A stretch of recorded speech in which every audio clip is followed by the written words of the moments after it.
чему, мой друг, ты строишь из себя того, кем не являешься на деле? К чему твои мне льстивые слова, если в душе морозы заскрипели? Зачем себя томить и вынуждать подыгрывать моей иной природе? Так важно ведь всегда мне было знать, что рядом только искренние люди. Честнее будь, врата лганья закрой, прямой держи осанку благородства. Взрасти на поле сердца нрав благой, знай, высший труд себя же превосходство.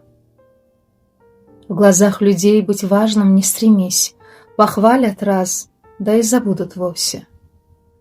Старайся быть собой, а не кажись. Не жди, пока виски ударит просить.